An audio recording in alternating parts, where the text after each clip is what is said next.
Gewaardeerde luisteraars, pastoor Frans Hooiberg van die Kruistriomfeerbediening. Ek groet in die naam van Jesus Christus, ons verlosser, ons zaligmaker, ons komende koning. Ek word nie moeg om daai woorde te sê nie. Jy weet, ek staan in die oggende op, en dan party oggende, omdat ons mens is dit maar so, ons leef nie op gevoel nie. Party oggende voel ek moeg, en ek voel nie lus vir vandag nie. Maar dis my gevoel, want ek wag vir 'n beter oomblik, ek wag vir 'n beter dag. Ek wag vir die hemel se aanbreek, wanneer ek voorgestel gaan word aan God my Vader. Ek hoop ek vind u in gesondheid, liggaam, siel en gees, en dat u werklik waar, ongeag van die gevoel, soms droom 'n mens goeters, en as jy die oggend opstaan, dan is jy so moeg gedroom van allerhande twak, dat jy, nog 'n dag, maar dat in daardie dag, in daai probleme, in daai moeite, in daai seer kry, in daai pyn, in daai siekte in jou liggaam, in daai teleurstellings wat jou pad langs kom, is daar 'n onuitspreeklike blydskap wat deur die Here Jesus Christus veroorsaak word, en 'n reikhalsende verlange en verwagting vir die wegraping van die kerk van Jesus Christus. Kom ons bid. Vader, ons sê vir u dankie dat ons nie deur gevoel leef nie. Want as ons deur gevoel leef, Vader, sal ons dit nie maak nie. Maar dankie dat ons deur geloof leef. Geloof in die kruis van Jesus Christus en dit wat hy daar gedoen het vir my en vir die wat na my luister. Ons dankie dat hy ons gered het uit die poel van sonde en ons gevat het uit die duisternis en ons gesit het in die lig. Ons loof u daarvoor in Jesus naam. Amen en amen. Nou luisteraars, ons gaan vandag begin met die hele nuwe reeks. Ek weet nie hoe lank ons gaan besig wees daarmee nie. Dit mag dalk 'n hele paar weke wees. Ons gaan vandag begin praat oor die Mormoonse kerk. Of soos hulle self graag noem, die laaste dae heiliges van die kerk van Jesus Christus. The Latter-day Saints. Die Mormoonse kerk. Nou, ek het agtergekom as min mense wat werklik iets weet van die Mormoonse kerk af. Daar's min mense wat wanneer hulle met 'n Mormoon te doen kry, wat miskien ook nie so baie is nie, want die Mormone is baie sterk in ander lande in Amerika, hulle is nie noodwendig so sterk in Suid-Afrika nie, so ons kan hulle dalk nou maar ignoreer in Suid-Afrika, maar dat mense met die Mormone te doen kry, en dan is dit vir hulle vreemde gebied, dis vir hulle vreemde omstandighede, dis vir hulle vreemde, ek weet nie presies om dit te sê nie, vreemde mense, want hulle ken nie die Mormone nie, en ek het dit goed gevind om hierdie reeks te begin, en 'n deeglike uiteensetting te sit van die Mormoonse kerk. Ons gaan later van die Jehovah's ook praat, en 'n paar van die ander dwaalleringe, maar ons gaan nou eers kyk na die Latter-day Saints, die Mormoonse kerk.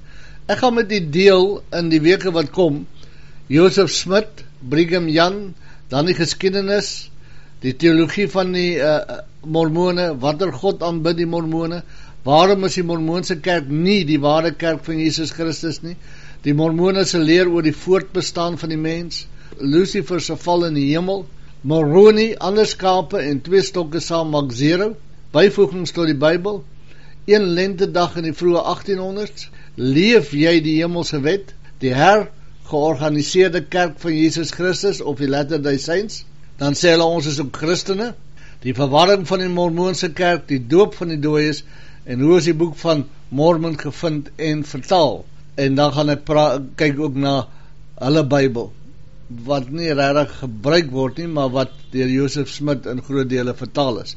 Goed, kom ons begin met hierdie eerste aflewering, kom ons begin by Joseph Smith, stigter van 'n unieke Amerikaanse godsdiens. Joseph Smith was 'n arm plaasjong wat 'n charismatiese profeet geword het, en is baie gekritiseer vir polygamis, in ander woorde meer as een vrou. Hy was 'n dorp- en tempelbouer en eintlik 'n martelaar vir die geloof wat hy begin het.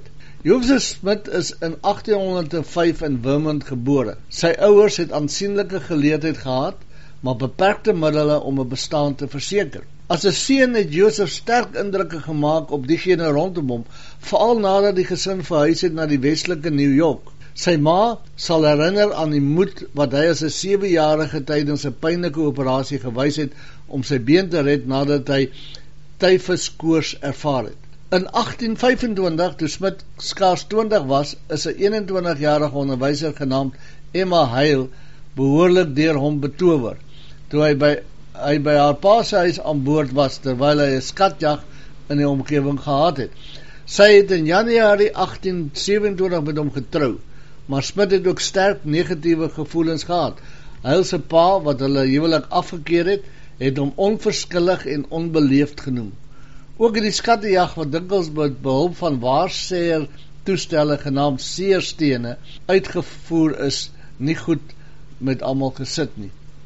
In Maart 1826 het Smit se bedrywighede tot 'n kriminele klag gelei wat hom gedwing het om die praktyk te verlaat. So Smit die verhaal sou vertel aan almal wat kennis geneem het van jong Josef, was niemand meer deurslaggewend as die Almagtige nie. Smit het op 14-jarige ouderdom in 1820 'n reeks visioene ontvang wat sy toekoms sou vorm. In die eerste hiervan het hy belaar van lig en beelde van God en Jesus Christus gesien. Ons gaan later sien dat hoe hierdie visioene mekaar weerspreek en baie beslis nie van God af is nie. Tydens hierdie visie is hy gewaarsku dat alle Christelike denominasies van die waarheid afgewyk het. Toe hy in 1823 begin het hy 'n reeks visioene gehad waarin 'n engel met die naam Moroni hom vertel het van 'n boek op goudplate. Die boek het die geskiedenis van 'n groep Israeliete gegee wat ongeveer 600 voor Christus in die Amerikas gevestig was. Na 'n lang tydperk van toetsing was Smit toegelaat om hierdie plate te kry saam met 'n toestel wat hom toegelaat het om die skrif op hulle te lees. Nou daai plate is net gesien deur Joseph Smit en deur geen iemand anders te nie. Mense sou nou dink, as dit die begin is van 'n goddelike godsdiens, hulle daai plate sou uitstal, dat mense kan sien, dis die plate wat hy ontdek het, maar dit bestaan nie, jy kan dit nergens kry nie. Tussen 1827 en 1830 het Joseph hierdie geskrifte vertaal deur te dikteer wat hy gelees het. Hy lees eers vir sy vrou Emma en dan verander. Hy noem die vertaalde werk die Boek van Mormon. Die jong profeet en 'n klein groepie volgelinge wat rondom hom vergader het geglo dat die boek wat op hierdie wonderbaarlike manier tot stand gekom het, 'n nuwe werk van die skrif was. Toe hulle 'n kerk gestig het, noem hulle dit die kerk van Jesus Christus, maar buitestanders het dit na die geheimsinnige nuwe skrif genoem en dit die Mormoonse kerk genoem. As 'n mens kyk na die eerste werk van die Boek van Mormon en jy kyk na die ene nou, dan is al byna deur die loop van die vertalings byna 3000 verskille tussen die ouwe en die nuwe, maar dit daar gelaat. Alhoewel sy lede hulself Christene genoem het buitestanders na hulle verwys as Mormoniete. Om te ontsnap van bespotting en behandeling wat hulle as vervolging beskou het die klein Mormoonkudde West New York verlaat en in 1831 begin 'n reeks weswaartse migrasies. Soos nuwe bekeerlinge by die groep aangesluit het, is hulle geroep om by mekaar te kom met die profeet en sy mede-godsdieners wat teen hierdie tyd hulle self Latter-day Saints genoem het. Saam met die groep na Kirtland, Ohio gegaan waar hulle die volgende 6 jaar gaan bly het. Nie lang daarna het die profeet egter 'n aansienlike getal van sy volgelinge na Independence, Missouri gestuur. Die Kirtland tydperk het die essensiële aspekte van Smit se persoonlikheid uitgebring. 'n Fisiese aantreklike man, hy was charismaties en dinamies. Hy het daarin geslaag om die bou van 'n tempel 110 meter hoog te organiseer deur slegs die hulpbronne van 'n arme groep settelaars te gebruik. Gedurende hierdie tydperk het Joseph visioene gehad en sy volgelinge het opvallend 65 onthullings ontvang. Gedurende die 1836 toewyding van die tempel het sommige getuies self gesê hulle het God langsom sien staan. Laat dit jou nie dink aan William Branham wat die engel aan hom verskyn het en wat so 'n halo bo aan sy kop gehad het nie. Al die sektes het maar dieselfde bron en dit is Satan homself. Maar die profeet, soos hy bekend geword het ook 'n menslike kant gehad. Toe hy eers in die dorp aankom, het hy na die plaaslike winkelwagter geloop, hande geskit, homself voorgestel en gesê, jy het my hierheen gebid, nou wat wil jy van my hê? Dit blyk dat daar baie vir hom was om te doen. Smit se invloed het verder uitgebrei na mate die Mormoonse kerk gegroei het. Soos die toenemende getalle van die profeet se volgelinge in die streek kon bly het en soos hulle invloed versprei het, het die vroeë settelaars na die gebied, ontsteld geword dat hulle oorweldig sou word deur hierdie mense wat hulle self Latter-day Saints genoem het. Hulle het so bedreig geword dat hulle uit die gebied gedryf het. Die heiliges het vlugtelinge geword, eers na Clay Country, Missouri en daarna na die Nuwe Land op die westelike grens van die staat. Nie Mormone het baie gevind om oor die Mormone te praat en te verskil. Daar was selfs gerugte oor Smith dat hy in die middel van die 1830s 'n ander vrou geneem het. Maar hierdie gerug was veel minder belangrik as die feit dat hy en sommige van sy volgelinge in 1836 'n bank gestig het, wat tydens die paniek van 1837 misluk het. Hy het Kirtland, Ohio verlaat, net 'n paar tree voor die van kwaai skuldeisers in Januarie 1838 en gevlug na Missouri om by die heiliges aan te sluit, wat 'n bloeiende nedersetting begin bou het in 'n dorp wat hulle Far West genoem het. Maar die ontvangs in Missouri was self moeiliker as wat dit in Kirtland was. Gewelddadige mense en 'n vyandige regering het gelei tot die arrestasie van die profeet en het binne 'n jaar die Mormone uit daardie staat verdryf. 'n Man met minder vasberadenheid sou dalk opgegee het, maar Smith het sy visie net verbreed. Hy het 15.000 moerasagtige hektaar op die Mississippi in Illinois gekoop en hy het 'n stad gebou wat gou met die jong groep van Chicago meegeding het. Duisende Mormone het gevlug na hierdie nuwe nedersetting genaamd Nauvoo. Smith het sy krag daar vinnig gekonsolideer. Hy het die stad en die howe en die Nauvoo militia beheer, wat gegroei het om die staat se grootste militêre entiteit te word. Smith, in 'n groot uniform, in sy enigste portret lyk asof hy die lewe uitdaag en het baie begin lyk soos 'n soort godsdienstige despoot, 'n bedreiging vir Amerikaanse vryheid eerder as 'n uitdrukking daarvan. Kritiek het toegeneem toe gerugte oor polygamie versprei binne en buite die gemeenskap. Eindelik het die profeet, wat besig was om met baie meisies te trou, 'n openbaring oor die hemelse huwelik wat in 1843 'n endorsement van polygamie ingesluit het, gedikteer. Maar hierdie openbaring het eers in 1852 bekend geword, 5 jaar nadat die Latter-day Saints die groot Salt Lake Valley bereik het. Intussen het hierdie praktyk geweldige verwarring en aansienlike negatiewe reaksie in die Mormoon gemeenskap veroorsaak. Toe sommige van Smith se volgelinge die volgende jaar 'n koerant gepubliseer het wat openbare klagtes gemaak het oor die manier waarop die stad bestuur is en oor veelvoudige huwelike, het Smith die vernietiging van hierdie koerant beveel.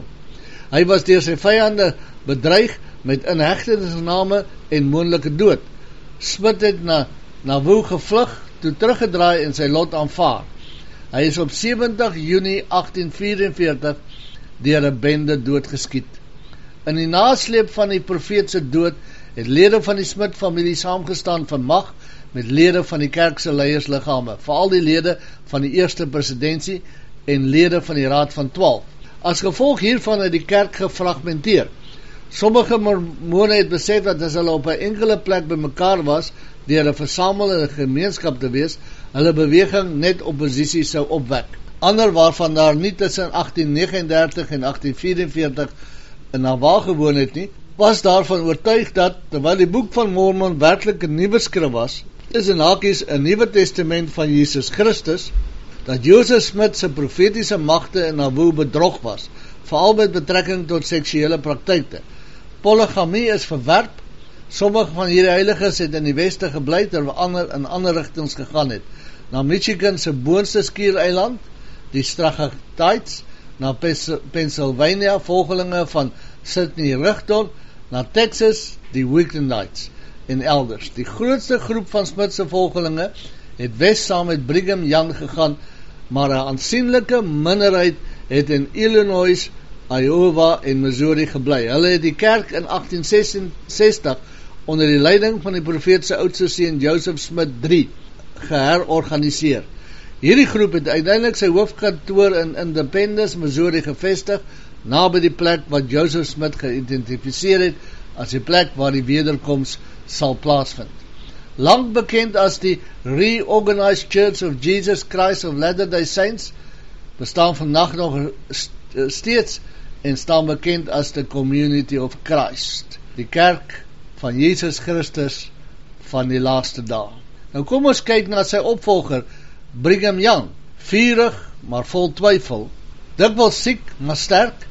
Toe dit die meeste saak gemaak het Brigham Young in die beheer van die Mormone in die nasleep van die profeet Joseph Smith se dood oorgeneem het. Uiteindelik het hulle 'n blywende huis gevind. Die man wat later die naam Leeu gekry het, was, intussen hakies van die leeu van die Here, het sy lewe op 'n Vermont plaas gematig begin.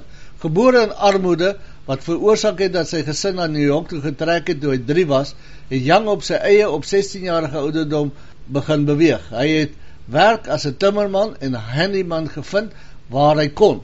Hy het in 1824 getrou en met sy vrou na Mendon, New York verhuis, nie ver van waar Joseph Smith aan die Boek van Mormon gewerk het nie. Hy het kort na die 1830 publikasie kennis gemaak met die boek toe 'n sendeling 'n afskrif aan Young se broer verkoop het. Young het Smith se leerstellings vir 2 jaar bestudeer voordat hy in April 1832 in die Mormoonse kerk gedoop is. In 1833 het hy na die dood van sy vrou, Joseph Smith se oproep vir kerklede gevolg om in Kirtland, Ohio bymekaar te kom met sy 2 kinders. In September 1833, soos Young se onthou, ek haal aan, if any man that ever did gather with the saints was any poorer than I was, it was because he had nothing. Young, 'n dapper man met groot energie, duik reg in die werk van die kerk in, dien as 'n sendeling oor die ooste van die Verenigde State en neem self die Mormoonse boodskap na Engeland en dien daar as 'n sendeling in 1840 tot 1841. 'n behoorlike verdediger van Smith, van wie hy sou sê dat Jesus Christ accepted. No better man ever lived or does live upon this earth. So hy het gesê, behalwe Jesus Christus, was daar geen beter man op hierdie aarde ooit as Joseph Smith nie. Hy is gevra om die hoof van die korum van 12 apostels te word, 'n kerkbeheerliggaam. Hy het dadelik ingestem met alles wat die profeet gesê het. Toe hy meegedeel word dat hy veelvoudige huwelike moet aanneem, voel Young dat hy eerder sou sterf. Maar hy het die lering omhels het uiteindelik tientalle vroue geneem wat 57 kinders vir hom gebaar het. Na Smith se 1844 moord het Young voorgestel dat die korum die kerk bestuur en die meeste van die Mormone wat in Nauvoo, Illinois gewoon het saamgestem. Hy het beplan vir 'n massa-immigrasie vanaf Illinois na die vallei van die Groot Salt Lake, waar hy gehoop het dat die Mormone vry kan wees van die vervolging wat hulle reeds uit Ohio en Missouri verdryf het. Hy het die Mormoon-immigrante so goed moontlik georganiseer, maar 'n siekte van Februarie 1846 het die eerste winterse been van die reis miserabel gemaak en baie het langs die pad gesterf. Young, dikwels siek en self meer dikwels getuister deur selftwyfel, het gewonder hoe hy mense tot vryheid kan lei, maar terwyl hy vroeg in 1847 siek was in die winterbeen van die Mormone, het Young 'n visioen gehad van sy oorlede en voormalige mentor Joseph Smith, wat hom vertel het om te luister na die stil klein stem binne in hom. Daarna het Young die sterk leier geword wat die kerk nodig gehad het. Hy is aangewys as sy tweede president en profeet. Later daardie jaar het sy groep die Groot Salt Lake bereik en Young het verklaar dat hierdie onwaarskynlik terrein die nuwe huis van die Mormone sou wees. Werkers het amper dadelik begin om die harde terrein te bewerk en duisende het gekom om by die groeiende gemeenskap aan te sluit. Young en sy vrouens het hulle huis in 'n indrukwekkende kompleks gemaak wat die Beehive House vir Brigham en sy senior vrou ingesluit het. Die leeuhuis vir die ander vroue en 'n skoolhuis vir al sy kinders. In 1850 het Utah 'n gebied van die Verenigde State geword en Young is aangestel as sy gouverneur, maar hy het gou in konflik met die federale regering gekom. Young se behandeling van federale amptenare onbehoorlike retoriek. Tussen hakies, hy het verklaar dat 'n president van die Verenigde State wat sy vinger teen hierdie mense ophef, 'n onmenslike dood sal sterf en na die hel sou gaan. Sluit aanhaling. En die openbare omhelsing van meervoudige huwelike lei president James Buchanan om te verklaar dat die Mormone in rebellie is en in 1857 stuur hy 'n weermag om hulle te onderwerp. Geen soldaat het gesterf in die kortstondige konflik nie, maar dat dit die berugte Mountain Meadows bloedbad veroorsaak en kontroversie het voortgegaan oor of Young beveel het om 120 nie-Mormoonse settlers te slag of bloot die verhoog daarvoor gestel het met sy vurige woorde. Toe Buchanan die Mormone in 1858 vrygelaat het, het Young teruggegaan om die Mormoon gemeenskap in Utah te bou en die immigrasie van mormone elders aan te moedig en ekonomiese selfvertroue vir diegene wat reeds al was. So Salt Lake City gegroei het Young die voorloper van Brigham Young Universiteit geword en het hy feitelik alle aspekte van die lewe in die gebied oor toesig gehou.